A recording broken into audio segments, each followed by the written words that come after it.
नवलगढ़ कस्बे में वर्मा हवेली में लोह पुरुष समाज सेवी केशरदेव मिंतर के जीवन पर लिखी किताब का विमोचन हुआ। संत सांवरदास महाराज के सानिध्य में हुए कार्यक्रम के मुख्य अतिथि विधायक डॉक्टर राजकुमार शर्मा थे। अध्यक्षता पूर्व पालिका अध्यक्ष ओम प्रकाश मिंतर ने की। कार्यक्रम में सोशल डिस्टेंसिंग के तहत 2 गज की दूरी से लगाई गई कुर्सियां दिलचस्प नजर आ रही थी। विधायक डॉक्टर राजकुमार शर्मा ने श्रद्धांजलि देते हुए कहा कि केशरदेव मिंतर के सहज और दबंग स्वभाव के सभी कायल थे। वे अपनी स्पष्टवादिता और सेवा भाव के लिए केशरदेव मिंतर प्रख्यात थे। सबसे पहले तो मैं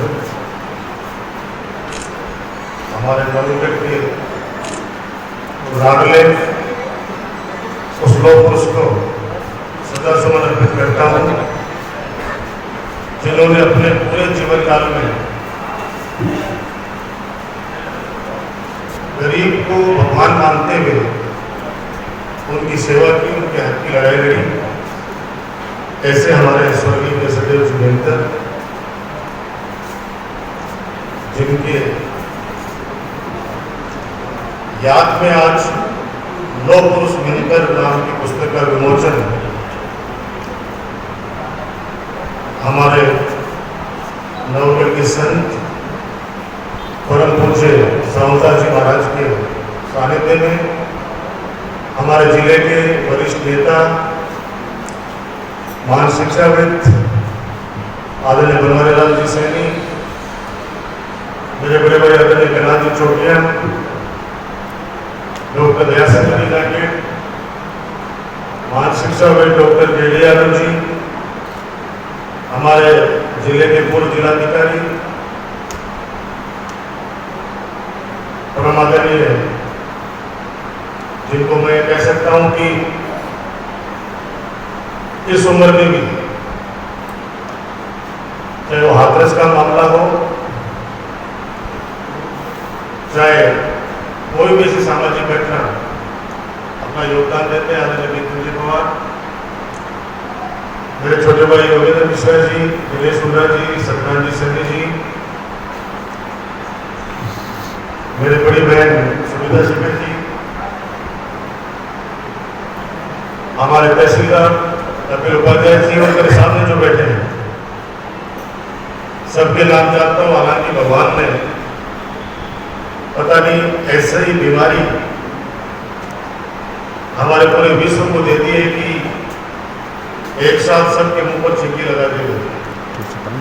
कई बार तो कंफ्यूज हो जाते हैं कि क्योंकि हमारे अनिल जी गुरु जी हैं कि ये मास्क लगाने के बाद ऐसे लगते हैं कोई स्कूल के लड़के आ रहे हैं।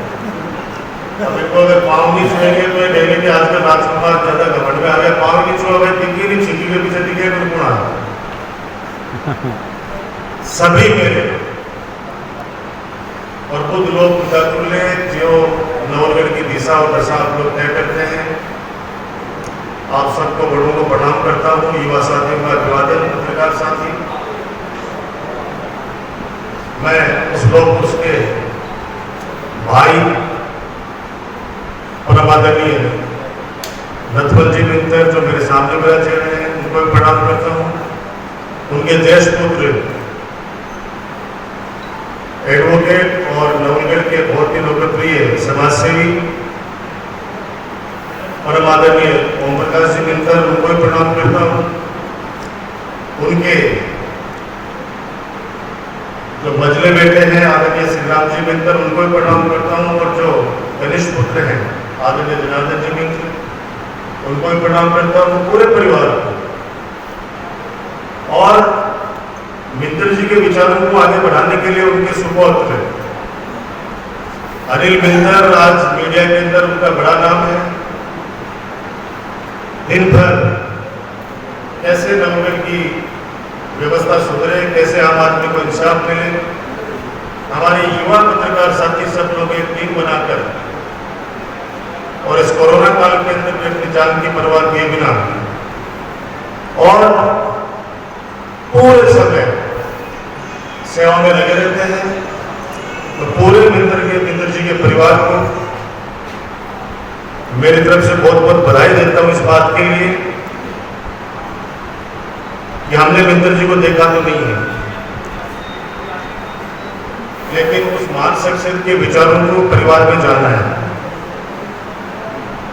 यहाँ बहुत से मित्र जी के साथी विराजमान हैं जिन्होंने उनके साथ काम किया है। मेरे पिताजी ने भी उनको बहुत नजदीक से देखा है। आज तबीयत नासाज है इसलिए वो जयपुर है इसलिए नहीं आ पाए, वरना हर बार वो चाहे जयंती हो या चाहे पुण्यतिथि हो, हमेशा पिताजी हाजिर रहते हैं। अपने विचारों से जो उनके साथ में काम किया, जो उनकी दबंगता थी, वो उनको हमारे को बताते हैं कि आपके साथ करो। और जनता के बीच के अंदर एक ऐसा मैसेज आना चाहिए कि आपके पास कोई भी व्यक्ति आए वो हिचके नहीं। कोई भी व्यक्ति आपके पास में आए तो ये नहीं सोचे कि मैं किसी मीडिएटर को साथ लेके जाऊं। और आज मुझे खुशी है कि हमारे आचार्य श्री जी महाराज ने और सभी वक्ताओं ने उनके कामों के साथ मेरे कामों को भी जोड़ा, मेरी सेवा को भी जोड़ा। हालांकि वो इतने बड़े व्यक्तित्व थे कि हम तो उनके नाखून के बराबर नहीं हैं, लेकिन कोशिश करते हैं कि हमारे ऐसे लोग जिन्होंने समाज को कुछ दिया है, उन व्यक्तियों को हम लोग उनके कार्यों का, उनकी सेवाओं का अनुकरण करें, उनसे प्रेरणा लें, ताकि भाईचारा बना रहे। छुआछूत सब बार बार जुड़ता है उनके साथ की वो छुआछूत में विश्वास नहीं करते। मैं कह रहा हूं कि जब लोग इस तरह की बातें जब करते हैं ना, जब प्रदेश के दूसरे हिस्सों में जाते हैं तो हम कहते हैं कि भाई हमारे गांव में तो हमने जब जन्मे उससे हमारा तो पालन पोषण भी ऐसे हमारे परिवार बगल के अंदर, पड़ोस के अंदर माइज परिवार के हमारी ताई भी उन्होंने किया है। अब जिनको राजनीति के लिए वो लोग नहीं जोड़ते, बोले रहने दो, आप लोग ये बातें ऐसे बना के बोलते हो, कभी जाके गाँव में पूछ लो। गाँव में 10वीं तक को ये भी नहीं पता होता था कि ये बापू है, किसी कास्ट को है, ये तो आपको ठीक है। ये जहर तो अब पिछले 15-20 सालों में फैला है, और वो सिर्फ व्यक्तिगत स्वार्थ की वजह से।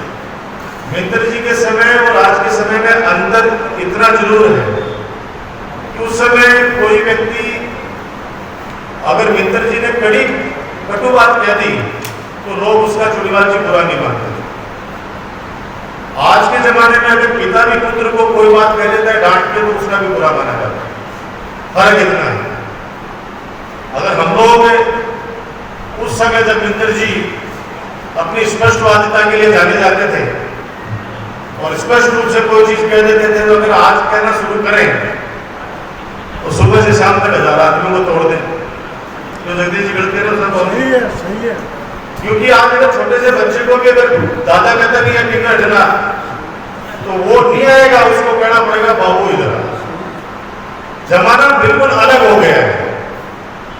वो समय था, आप लोगों ने बहुत नजदीक से उसको समय देखा है। हम लोगों ने भी जब हम बच्चे थे हमने भी थोड़ा सा उस समय को देखा है कि गांव का कोई बुजुर्ग व्यक्ति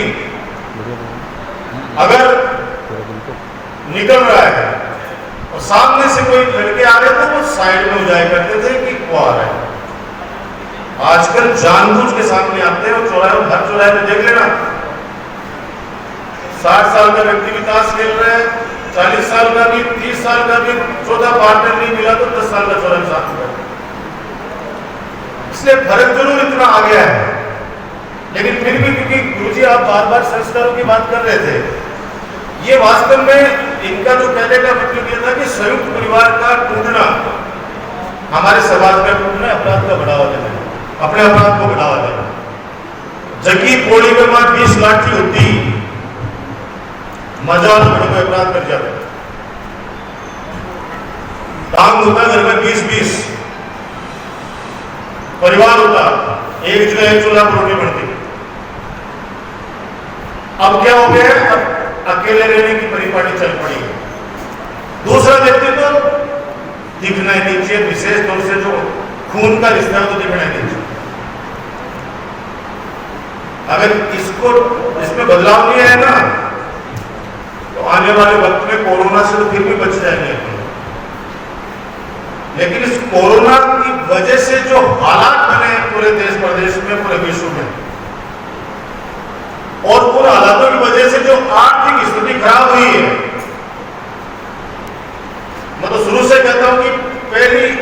नोटबंदी की वजह से आर्थिक स्थिति खराब हुई, और उससे लोग थोड़ा सा उभरे थे। इस कोरोना ने बिल्कुल बिजनेस, काम धंधे सब समाप्त कर दिए और युवा बेरोजगार हो गए। बेरोजगारी की वजह से अपराध बढ़ रहे हैं।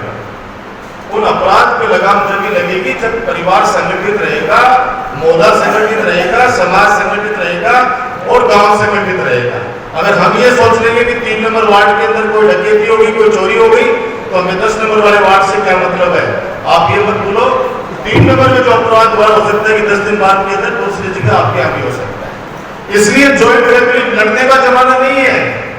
मैं इस महापुरुष की जयंती पे, महापुरुष के इस मौके पे मैं इतना ही कहूंगा, मिंतर जी के उनको साक्षी मानते हुए कि लड़ो मत किसी से भी, और विशेष तौर से अपनों से तो मत लड़ो भाई। पता नहीं कब मैंने पिछले 6 महीने के अंदर कितने नजदीक के लोगों को खोया है इस कोरोना के अंदर। और आपको पता है कि 3 महीने तो जब लॉकडाउन हुआ तब ऐसे हालात बन गए थे कि पता नहीं वापस मिलेंगे नहीं मिलेंगे सरकार जी वैसा। एक बार तो ये हो गया था कि पता नहीं मिलना होगा ही नहीं होगा आपस के अंदर, जैसे धरती खत्म हो जाए, सृष्टि खत्म हो जाएगी। तो हम लोग आज संकल्प लें कि हम लोग, अगर डॉक्टर राजकुमार कोई काम अच्छा नहीं करते तो हो सकता है मुझसे आप दूरी बना दें, लेकिन नफरत नहीं करें, झगड़ा नहीं करें। पता नहीं समय क्या ईश्वर ने दिया है कि आदमी कब क्या हो जाए। हम लोग कोशिश करते हैं कि भाई कितना भी कुछ हो हमारी इस नवगढ़ की जनता के लिए ऐसी सुविधाएं कर दें ताकि मूलभूत आवश्यकताओं के लिए उनको दर दर भटकना नहीं पड़े। आपने खुद ने देखा है कि हमारे अस्पताल में 5 या 4 डॉक्टर हुआ करते थे, आज 20-22 लोगों का एक पूरी टीम की फौज बना। आज डायलिसिस के बाद आपसे वादा करता हूं कि जिला लेवल का अस्पताल नवलगढ़ का बहुत जल्दी आपकी सेवा में समर्पित करूंगा। जिला लेवल आज हमारे यहाँ 100 बेड का है प्रमुख साहब, 100 बेड का अस्पताल है और 150 बेड का तो अगले 2-3 महीने के अंदर ही हो जाएगा, क्योंकि लोग स्तर के ऊपर आज बीडीके पे कितना बार आ गया। पैसे वाला व्यक्ति तो कहीं भी इलाज करा लेगा, पैसे वाला व्यक्ति तो कहीं भी इलाज करा लेगा, गरीब आदमी को, आम आदमी को, क्योंकि आज जिस प्रकार से आर्थिक हालात गिरे हैं, समाज के अंदर की स्थिति देखना बहुत अपने खोखले हो चुके हैं। तो मैं युवा साथियों से हमेशा कहता हूं कि इससे कमजोरी मत लाना। अभी जो आदमी अपनी विल पावर मजबूत रखेगा, इस निराशा के माहौल को आशा में, उम्मीद में बदल कर आगे बढ़ जाएगा, उस व्यक्ति को कोई नहीं रोक पाएगा। हम मदद कर रहे हैं। आपको पता है 12 साल तक ये सीमेंट प्लांट के खिलाफ रहा। पिछले 1.5-2 साल से मैं इनकी मदद करने के लिए तैयार बैठा हूं कि कैसे करके प्लांट लगे।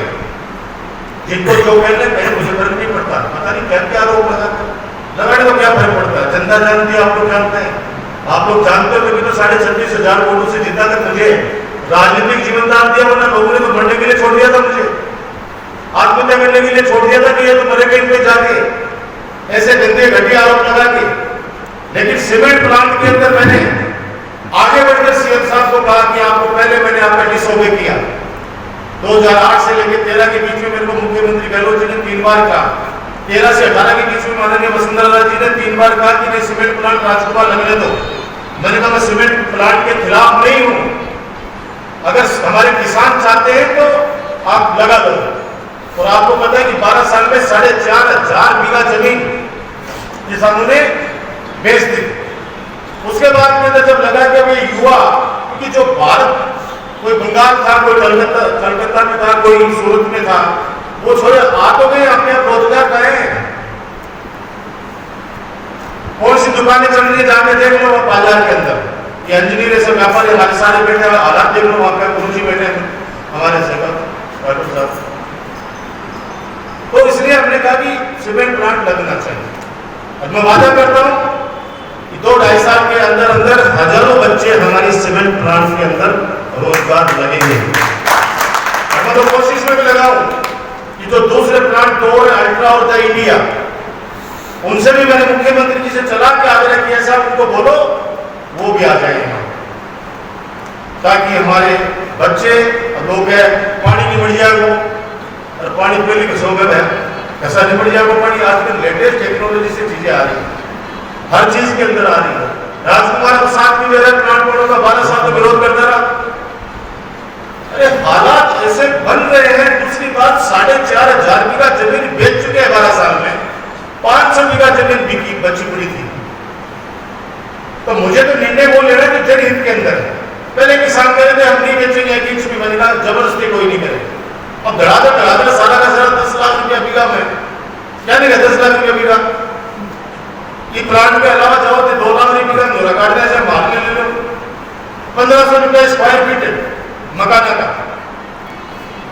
ये बात मैं आज इसलिए कर रहा हूं कि उस दिन उन महापुरुषों ने भी नवगढ़ के अंदर रोजगार का सपना देखा था, कैसे रोजगार आए। अब जिनको आरोप लगा रहे हैं बदराना जोड़ा कुमार राजकुमार, अरे तो आंदोलन करो ना, कौन मना कर रहे, करो आप, करो तो सही, इकट्ठे तो हो, बुलाएंगे सेठ जी को, कहेंगे कि नवगढ़ के लिए 2.5 करोड़ पड़ेगी पूरी जमीन। आप लोगों को पता है कि भक्तवाड़ा जोड़ा कभी का बिक चुका था, राजकुमार चट्टान के अंदर खड़ा रहा, बीच में 80 बीघा जमीन बिकी। कोई बोला? मकान बन गए वहां पे, कोई बोला? कोई नहीं बोलेगा। राजकुमार का नाम बीच में लाना कैसे लाओ। अब कोई मेरे साथ के लोग हैं, सारे कार्य करते हैं। एक छोड़ो बबलू किसी एक्सीडेंट हो गया, राजकुमार को आदमी है, 4 लाख भी नहीं मार रही। अरे भी मुझे दिखाओ आपको यार, मैं कहां से आ गया उसमें। अगर कोई कार्य करता है, कोई जमीनों का काम करता है तो कहते ये कैलाश जी चोटिया जी कोई मार्केट बना ले, राजकुमार का मार्केट है। दुबई के अंदर गए, गजरा में होटल खोला, वो दुबई में राजकुमार का होटल है, मलेशिया में होटल, ऑस्ट्रेलिया में होटल है, चुनाव में क्या बनेंगे। तो मैं तो कह रहा हूं कि भगवान करे वहां के मुंडा में घी सककर कि मारा कहते होटल खुलने पड़े। गरीबों से बड़े रुपया लिया आज तक डॉक्टर राजकुमार ने,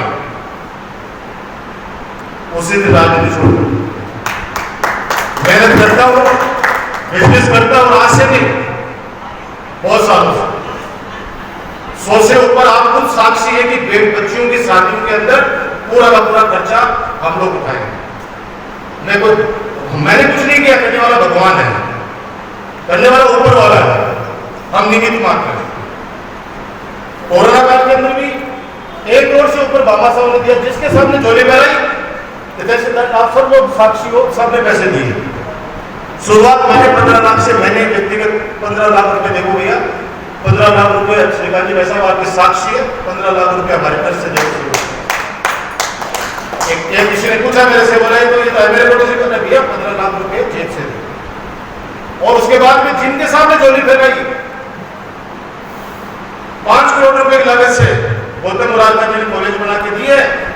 आज आपकी सारी फैकल्टी है, उसमें विज्ञान विषय, वाणिज्य और कला संकाय, तीनों संकाय वहां पे। एक सपना देखा करते थे।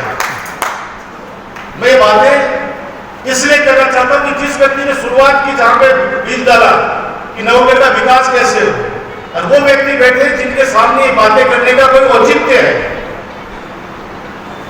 इसलिए बातें कर रहे हैं। बातें बहुत करेंगे आने वाले समय में,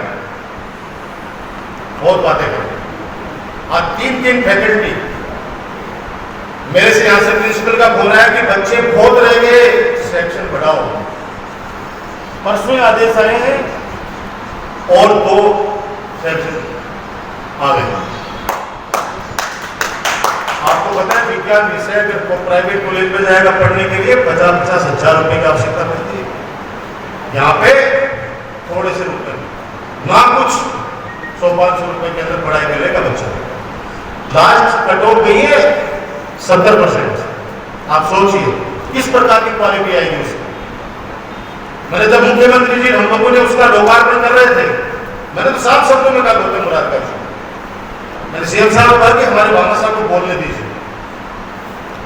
और मैंने कहा कि हमने चुनाव के अंदर किसी भी बाबा साहब के सामने कभी हाथ नहीं फैलाए। आज इस मन से करो, मिंदर जी के साक्षी मान के कोई भी आके कह दे कि राजकुमार जी को हमने चुनाव में पैसा दिया, चुनाव के नाम पर,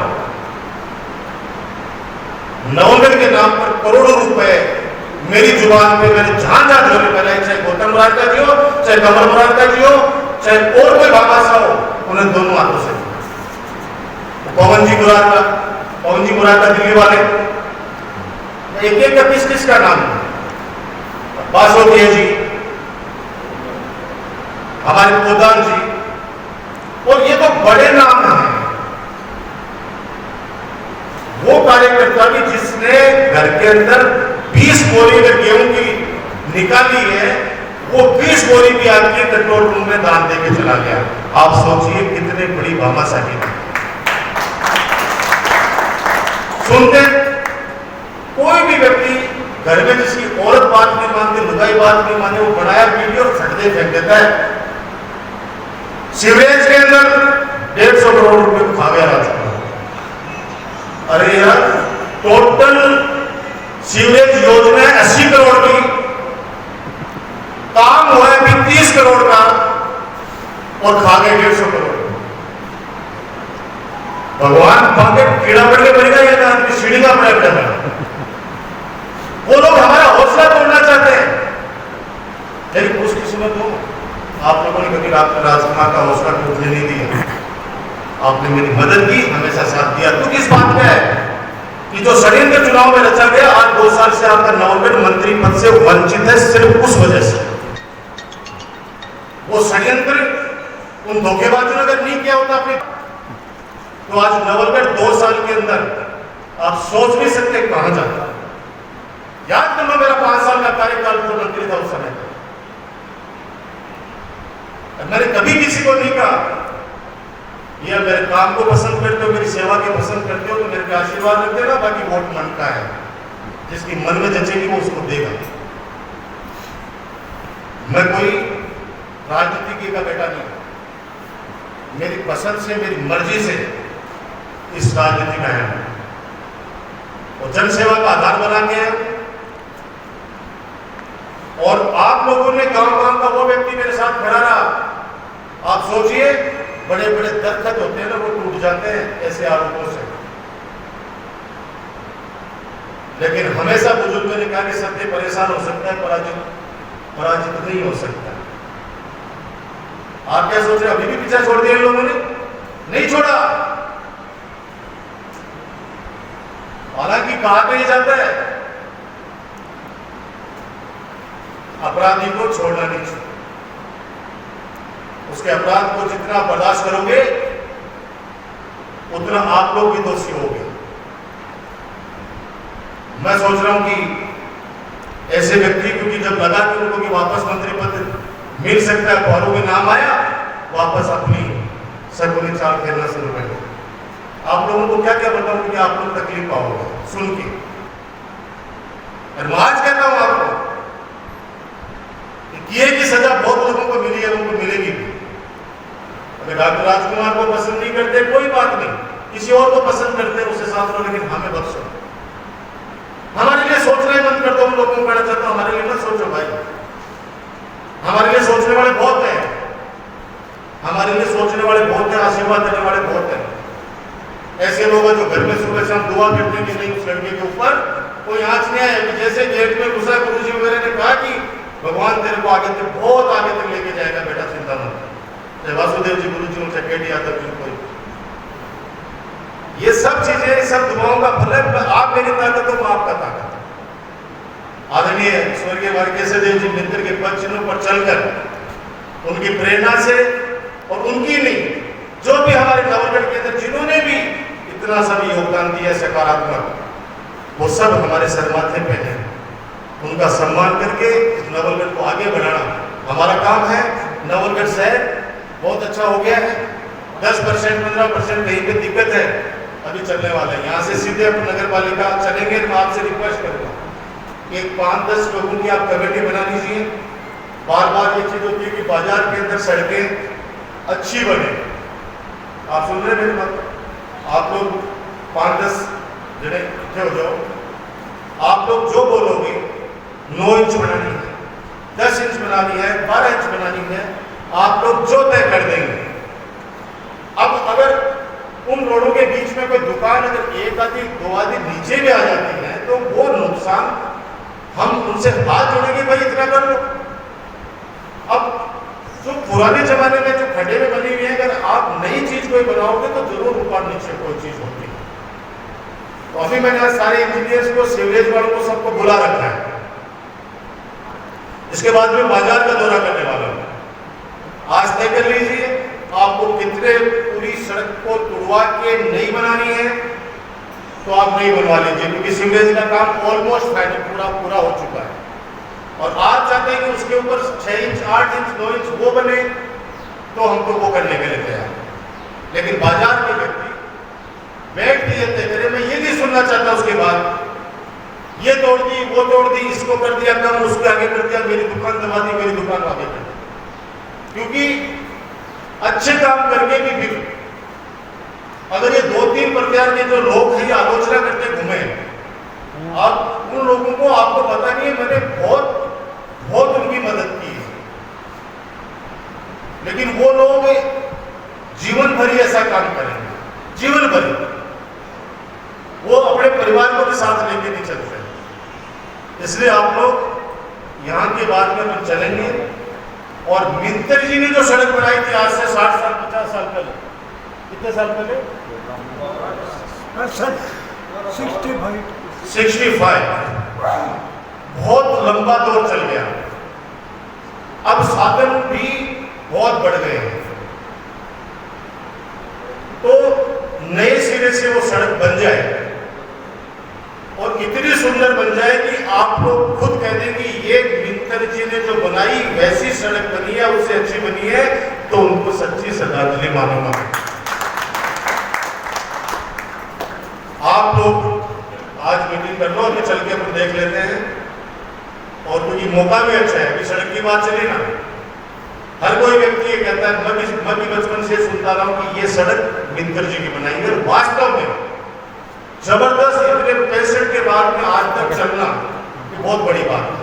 तो मैं चाहता हूं कि जो अब सड़क बनेगी, कि सीवरेज की वजह से टूटी है, अब जो सड़क बन जाए तो वो अगले 50 साल 60 साल वो चले, ताकि हम न भी रहे तो लोग ये कहें कि साहब ये सड़क उस समय बनी है।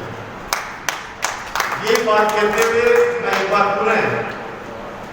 पूरे मिंतर परिवार को और उनके सभी साथियों को, जिन्होंने उनके साथ में काम भी किया है, सेवा भी की है, उन सबको बहुत बहुत बधाई देता हूँ। और हरीश हिंदुस्तानी जो हमारी शान है, उसको भी धन्यवाद देता हुआ, उन्हीं के शब्दों से, क्योंकि वो हर बार ये 4 लाइन बोलते, मैं कहना चाहता हूँ कि आज के जमाने में नए घर में चीजें पुरानी कौन रखता है, नए घर में चीजें पुरानी कौन रखता है, पक्षियों के लिए परिंदों में पानी अब कौन रखता है। ये तो संस्कार है मिंतर परिवार के, वरना बुजुर्गों की निशानी को याद कौन रखता है। बहुत बहुत धन्यवाद। जय हिंद, जय भारत। समिति द्वारा आज श्री केशरदेव मिंतर लौह पुरुष इस पुस्तक का विमोचन के ऊपर आज के दिन के सानिध्य में हो रहा है। आदरणीय सावंतदास जी महाराज महामाई मंदिर और आज के मुख्य अतिथि गरीबों के मसीहा, जन जन के चहेते डॉक्टर राजकुमार शर्मा जी, सम्मानित मंच, सभी सम्मानित प्रभुजन। आज तो सबसे बड़ी खुशी की बात यह है कि आज से करीबन 45-40 साल पहले श्री मिंतर जी हमारे को छोड़कर चले गए थे, जो गरीबों के मसीहा थे, छुआछूत कभी भी जानते नहीं थे, 36 कौम को साथ लेने वाले थे। आज उन्हीं 36 कौम के लाडले, जिन्होंने जाति पाति से ऊपर उठ करके छुआछूत को दूर कर करके डॉक्टर राजकुमार शर्मा के हाथों एक किताब का विमोचन हुआ है। सबसे खुशी की बात है। मैं ज़्यादा कुछ नहीं कहना चाहता। अभी सरकारी हॉस्पिटल से है, वहाँ पर डायलिसिस मशीन की कमी थी यहाँ पर, तो आज झुंझुनू जिले में मेरे ध्यान में कहीं पर भी नहीं होगी, परंतु अपने क्षेत्र के अंदर कई इस बीमारी से ग्रस्त है। यहाँ से जाते थे सीकर 2000 2500 किराया, 1000 रुपये किराया लगता था, 3 1000 रुपये लगते थे, एक हफ्ते में 2-3 दिन दबा जाना पड़ता था। उन्होंने डॉक्टर राजकुमार शर्मा जी को पता लगा तो आज वो मशीन बनकर के तैयार है वहां पर। तो मैं तो ये कहूँगा मिंतर जी कहीं भी है, आज उनको पूरी खुशी है कि आज कम से कम नवगढ़ को संभालने वाला 15 साल से अपने नवगढ़ के बीच में है। अपन सभी सौभाग्यशाली है कि ऐसा विधायक अपने को यहाँ पर मिला है। आज मिंतर जी अभी कह रहे थे गुरु जी ने कि कभी विधायक नहीं बने, परंतु वो विधायक से कम नहीं थे। तो अपने डॉक्टर राजकुमार शर्मा फिलहाल विधायक है, परंतु किसी मंत्री से कम नहीं है। तो मैं तो आपको सभी को ये कहूँगा मिंतर जी के बारे में तो आपको क्या बताऊँ, बच्चे से बच्चा, बड़े से बड़ा हर आदमी मुझे कार्यक्रम को जानते हैं। आज बाजार के अंदर चारों दरवाजों के अंदर बीच में तो सड़क है, वो उन्हीं के टाइम पर बनी हुई थी। आज सीवरेज के कारण तोड़ी गई, वो सड़क अपने आप नहीं टूटी। अब दोबारा वो सड़क बनेगी। तो मिंतर जी के बारे में तो पुराने आदमी बहुत कुछ जानते हैं। हर गरीब आदमी के साथ हो जाते थे, उनके आगे जो भी काम होता था वो अपना काम समझते थे। आज वापस नवगढ़ के अंदर वही राज आया है और मैं ईश्वर से कामना करता हूँ ऐसे ही नवगढ़ के अंदर काम होते रहे। और मैं वो सभी को भी कहना चाहता हूँ कि आज 15 साल से जो काम हो रहा है कभी भी कोई कम नहीं हुआ, हर दिन बढ़ता जा रहा है। और तो जो चुनाव के अंदर अभी 2 साल हो गए चुनाव में, साल भर बाद में कई विधायक आ जाएंगे, उनको सभी को प्रश्न पूछना चाहिए कि चुनाव के अंदर आप काम करना तो बाद में कहाँ चले जाते हैं। अभी चुनाव गए थे उसके अंदर कई जन आए थे यहाँ पर, कई और कहीं मेरे पास आते हैं कि हमारे को धोखा दे दिया, हम बातों में आ गए। तो अपने को बातों में आने चाहिए, जवाब पूछना चाहिए। क्या आप डॉक्टर राजकुमार के सामने खड़े होकर होने के लिए आए हो तो आप ये बताओ डॉक्टर राजकुमार शर्मा की कमी क्या है, हमारे विधायक में क्या कमी है, तो हम आपको चुने। तो मैं तो आपको ज्यादा कुछ नहीं कहूँगा। आदरणीय केशवदेव मिंतर जी को सत नमन करता हूँ। और आज उन्हीं का जो नवगढ़ है वो सही नवगढ़ अब हुआ है, और भी नवगढ़ के अंदर जो अधूरे काम होते रहेंगे। अपने बीच में डॉक्टर राजकुमार शर्मा बैठे, कोई भी कमी यहाँ नहीं रहेगी। अभी हॉस्पिटल गए थे, किसी ने कहा कि ब्लड की यहाँ पर कमी रहती है, इमरजेंसी में भी शिकर जाना पड़ता है। तो अभी ये घोषणा भी हो गई है कि 20-30 यूनिट नवगढ़ के अंदर 24 घंटा रहेगी, तो इमरजेंसी के अंदर काम करेगी। तो बहुत बहुत धन्यवाद देता हूँ सभी का, बहुत बहुत स्वागत करता हूँ। और आदरणीय मिंतर जी को दोबारा पुनः नमन करता हूँ। जय हिंद। मैं धन्यवाद दूंगा इस पुस्तिका के संपादक मंडल को, जिन्होंने मेहनत करके उनकी सामग्री जुटा करके एक छोटी सी पुस्तिका प्रकाशित की है। मेरा मिंतर सेवा समिति से निवेदन है कि उनकी बहुत अच्छी, बहुत प्रभावशाली पुस्तक का संकलन हो सकता है, इसमें आप प्रयत्न करो। उनकी बहुत बड़ी लंबी चौड़ी सामग्री है, मेरे पास उनके पास बहुत सी बातें हैं। यदि ये मेरे से बात विचार करते तो उसको और भी अच्छा रूप से देते, लेकिन भविष्य में क्योंकि वो उनकी कोई उपमा नहीं है, वो लोग पुरुष भी थे और बिल्कुल शांत और ब्रह्मचारी के आदमी भी थे, क्योंकि उन्होंने अपने जीवन में किसी के साथ कोई समझौता नहीं किया। वो कठोर थे भाषा से, लेकिन दिल से बहुत ही दयावान थे। प्रथम तो उन्होंने एमएलए का चुनाव लड़ा, उस बात की समय का एक किस्सा आपको बताता हूँ। मिंतर जी से बात हो रही थी कि टिकट उन्हीं को मिलेगी, लेकिन उनको टिकट नहीं मिल पाई और वो बहुत सिंह के खिलाफ उन्होंने चुनाव में अपना जोर आजमाया। चुनाव में वोट डालने से 2 दिन पहले हमारे यहाँ रामेश्वर चिदानंद हमारे किराएदार थे, उनका एक भाई मथुरा में रेल से कट करके मर गया था। तो रामेश्वर भवन सिंह जी के साथ उनको जाकर के कहा कि मेरा भाई मथुरा में खत्म हो गया है, उनकी लाश को लानी है। तो उन्होंने कहा भाई मेरे पास समय नहीं है, कल का तो दिन है, वोट पड़ने वाले हैं। मिंतर जी तो पैदल पैदल ही घूमते थे ज़्यादा, थोड़ी देर में वो आ गए इधर हमारे तरफ मंत्री की तरफ। तो रामेश्वर ने उनसे निवेदन किया कि मिंतर जी मेरे भाई की लाश है मथुरा में, उनको लाने में हमारी मदद करो। तो उनका लाला जी क्या चलो मंदिर में गए। बाबा जी हमारे दादा लोग के वो शिष्य थे, उनसे उन्होंने गाड़ी में तेल डलवाने के लिए 300-400 रुपये दिए, हमें उससे उसने कुछ नहीं दिया। और मथुरा में जाकर के दूसरे दिन से आपको वोट की वो आपका प्रचार प्रसार खत्म होने वाला था, उनको लास्ट लेकर के हुआ है कि आपको ऐसा आगे मिलेगा कोई चुनाव के वक्त में जिसने 10,000 नेताओं को। लेकिन आज का नेता या आज का जानवर, आज का विद्वान, आज का कोई भी आदमी समझ लो, सारी बात समझते हुए भी सब प्रज्ञा अपराधी हो रहे हैं। प्रज्ञा अपराध होता है जानते हुए। मैं जानता हूँ कि मैं अच्छा काम नहीं कर रहा, उसके बाद भी वो मैं करता हूँ तो मैं प्रज्ञा अपराधी हूँ। इसका हमारे शास्त्रों में बहुत बड़ा दंड है। आजकल सब प्रज्ञा अपराधी बने हुए हैं, अपने स्वार्थ के लिए, अपने वजूद के लिए, अपना वर्चस्व बढ़ाने के लिए चाहे जैसा छोटा मोटा गलत सब काम कर सकते हैं। आज के हमारे मुख्य अतिथि मैं कहूँगी नवलगढ़ नहीं पूरे शेखावाटी के विकास पुरुष के नाम से जाने जाते भाई डॉक्टर राजकुमार जी शर्मा जी, आदरणीय प्रातः दर्शनीय सावरदास जी महाराज, आदरणीय गुरु जी, मंच पर उपस्थित सभी महानुभाव, सदन में बैठे वे लोग जो समाज की दिशा और धारा निर्धारित करते हैं, आप सबको मैं प्रणाम करता हूँ। आज के इस अवसर पर आदरणीय मित्तल जी के जीवन परिचय से संबंधित जो पुस्तक का विमोचन हुआ है, इस अवसर पर आप सबका हृदय से स्वागत करता हूँ, हार्दिक अभिनंदन करता हूँ। आदरणीय मित्तल जी किसी परिचय के मोहताज नहीं है, लेकिन इस पुस्तक में आपको एक अनूठी बात मिलेगी, एक अनुपम बात मिलेगी।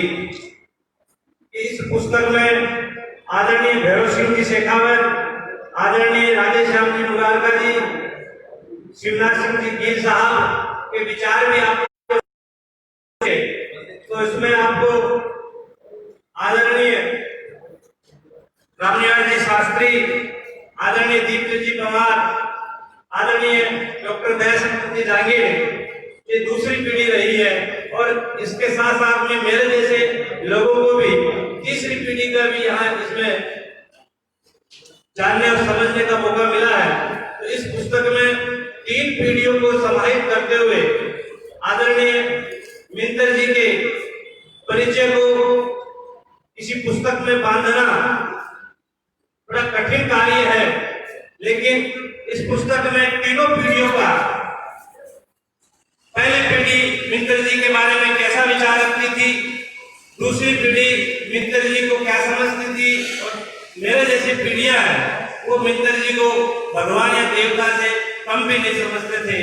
आज उनके जीवन पर यह दूसरा संस्करण है। पहला संस्करण आदरणीय गुरुजी इंदौरिया जी के नेतृत्व में, भावी प्रसाद जी के नेतृत्व में हुआ, और दूसरा उनके ही नेतृत्व में भाई हरीश जी और मैंने और सभी विद्वान जनों के सहयोग से इस पुस्तक का लेखन हुआ। बड़ा शानदार सबके विचार इसमें लिए गए। निश्चित रूप से मित्तल जी के कार्य को, मित्तल जी के जीवन परिचय को आने वाली पीढ़ी को बहुत ही प्रेरणा मिलेगी, बहुत ही आगे बढ़ने का मौका मिलेगा। इन्हीं शब्दों के साथ एक बार पुनः आपका स्वागत, हार्दिक अभिनंदन। जय हिंद, जय भारत। सम्मानित मंच, उपस्थित सभी लोग, ये सकते हैं कि मिलकर लोहरगढ़ केसरी उनके सम्मुख में लोहरगढ़ी नहीं, शेखावाटी के हर क्षेत्र के लोग उनके व्यक्तित्व से परिचित होंगे। मैं नहीं चाहता कि उनके बारे में कोई विस्तृत आपको बताने का एक बात मेरे पास होगी, क्योंकि आप सभी लोग उनसे बहुत अच्छी तरह परिचित हैं। बड़े लोग अपने पद चिन्ह छोड़कर जाते हैं और हमारे यह कर्तव्य है कि हम उनके पद चिन्हों पर चलें। मित्तल जी ऐसा ही व्यक्तित्व था जिन्होंने समाज सेवा के लिए जी कर हमें एक रास्ता दिखाया कि हम भी समाज की सेवा के लिए प्रेरित हों। आज जिस पुस्तिका का विमोचन किया जा रहा है, मैं विश्वास के साथ कह सकता हूँ कि उनके कृतित्व के बारे में जो कुछ उसमें दिया हुआ है वो न केवल वर्तमान पीढ़ी के लिए बल्कि आने वाली पीढ़ी के लिए भी प्रेरणा स्रोत रहेगा। उनके जीवन से समाज सेवा के लिए हम प्रेरित होते रहेंगे। धन्यवाद। केशवदेव मिंतर सेवा समिति द्वारा प्रकाशित लौह पुरुष मिंतर जी की जीवनी पर विभिन्न प्रबुद्ध लोगों के विचारों को संकलित करके एक पुस्तक का विमोचन आज किया गया है। विमोचन के इस पुनीत कार्यक्रम में मंचासीन है परम श्रद्धेय सावरदास जी महाराज। इस कार्यक्रम के मुख्य अतिथि इस क्षेत्र के लोक लाडले विधायक एवं पूर्व चिकित्सा मंत्री सम्माननीय राजकुमार जी, मंचासीन आदरणीय कैलाश जी चोटिया, ओम प्रकाश जी मिंतर, जो आदरणीय मिंतर जी की समस्त गतिविधियों का आज भी जीवंत किए हुए हैं। पावन और पवित्र मंच पर बैठे हुए सभी प्रबुद्ध जनों को मैं सादर प्रणाम करता हूँ। इस पुनीत कार्यक्रम में आप सभी उपस्थित सभी लोगों को सादर प्रणाम करता हूँ। निश्चित रूप से मिंतर जी की जीवनी पर आए लिखित ये पुस्तक, हालांकि स्वयं मिंतर जी की जीवनी किसी ग्रंथ से कम नहीं है और उनके इतने विशाल विचारों को हम किसी पुस्तक में भी समायोजित नहीं कर सकते, लेकिन विभिन्न लोगों के संस्मरण संकलित करते हुए आज इस पुस्तक का विमोचन किया गया है। निश्चित रूप से उनकी जीवनी पर आधारित यह पुस्तक हमें कुछ न कुछ सीखने को मिलेगी। इस विमोचन का सही मायने में क्या देखा जाए तो मिंतर जी के जो आदर्श हैं हम स्वयं अपने जीवन में उनको आत्मसात करें तो निश्चित रूप से उनको एक सच्ची श्रद्धांजलि होगी। मैं अपने आप को बड़ा सौभाग्यशाली समझता हूँ। विद्यार्थी काल में 69 से लेकर 72 तक पौधार कॉलेज में स्टूडेंट रहा तो निश्चित रूप से मिंतर जी की वो गतिविधियां आज भी आंखों के सामने चलती फिरती नजर आती हैं। जो गतिविधियां और जो सामाजिक सरोकार के कार्य और एक गरीबों की मसीहा के रूप में वो काम करते थे, उस समय की वो बातें आज भी मेरी आंखों के आगे आती हैं। मैं उनको इस अवसर पर सादर प्रणाम करता हूँ और इस आयोजन समिति और प्रकाशन मंडल को भी साधुवाद देना चाहूँगा कि इस प्रकार के दिव्य पुरुष के आदर्शों को पुस्तक के रूप में संकलित करके समाज के अंदर फैलाया है। निश्चित रूप से इस पुस्तक को पढ़ेंगे, उनके हृदय में कहीं न कहीं परिवर्तन आएगा और आदरणीय मिंतर जी के आदर्शों को ग्रहण करेंगे। पुनः आप लोगों का सभी का आभार, धन्यवाद। आज के इस पावन अवसर पर लौह पुरुष मिंतर पुस्तक के विमोचन पर मुख्य अतिथि नवलगढ़ के जनप्रिय नेता राजकुमार जी शर्मा, उप जिला प्रमुख झुंझुनू भाई अमरलाल जी सैनी, मेरे गुरुदेव और इस नवलगढ़ के ज्यादातर लोगों को शिक्षा देने वाले के.डी. यादव साहब, अलायंस क्लब इंटरनेशनल के अध्यक्ष डॉक्टर दयाशंकर जी और मेरे लदू भ्राता जिनको लोग प्यार से काका कहते हैं, कैलाश जी, और मुकदगढ़ और नवलगढ़ के चेयरमैन साहब और पूर्व जिला शिक्षा अधिकारी मिंतर जी पवार साहब और सावरदास जी भट्ट साहब और अन्य लोग मंच पर आए हैं वो अतिथिगण और मेरे सामने जो बैठे हैं मिंतर जी के आत्मीय जनों को मैं अभिनंदन करता हूँ। मैं आज बड़े हर्ष से ये बात कहता हूँ, मिंतर जी के जीवन पर किताब पहले लिखी जा चुकी है, लेकिन जब भी 15 जून का मौका आता तो लोग भाई लोग क्या कहा करते थे कि कुछ लेख ऐसे भी रह गए जो मिंतर जी के साथ रहते थे। तो मैंने ये बात केशवदेव मिंतर सेवा समिति के सामने रखी। तो समिति के सदस्य भाई कैलाश जी चोटिया भी हैं सबने ये विचार किया कि मित्तर जी के ऊपर, जीवन के ऊपर जो उनके साथी हैं, जो मित्तर जी को जिन्होंने नजदीकी से देखा, उनके लेख लिखे जाए। मैं उन व्यक्तियों को भी धन्यवाद देता हूँ जिन्होंने लौह पुरुष मित्तर की पुस्तक छपवाने में और लेख देने में जिन्होंने अपना सहयोग किया, वो वास्तव में धन्यवाद के पात्र हैं। इसमें ऐसे लेख हैं कि जैसा भाई राजकुमार जी ने कहा कि जियो तो ऐसे जियो जैसे सब तुम्हारा है, और मरो तो ऐसे मरो जैसे तुम्हारा कुछ नहीं। जैसे मित्तर जी कहा करते थे कि जीना है तो मरना सीखो, और देश सेवा, गरीब की सेवा सबसे बड़ी सेवा है। मित्तर जी इसीलिए गरीबों के मसीहा कहे जाते हैं। काश्तकारों को, गरीबों को, दलितों का उद्धार करने वाले मित्तर जी के ऊपर ये जो पुस्तक लिखी गई है, इनमें आप लेख पढ़ेंगे तो खासकर नवयुवकों को इस पुस्तक के पढ़ने से बड़ी प्रेरणा मिलेगी। मैं आज ज़्यादा में कहकर जो अतिथिगण अपना समय निकालकर यहाँ पधारे हैं, और आप सब जो मित्तर जी के आत्मीय जन हैं वो सब यहाँ पधारे हैं, आपका मैं बड़ा आभार व्यक्त करता हूँ।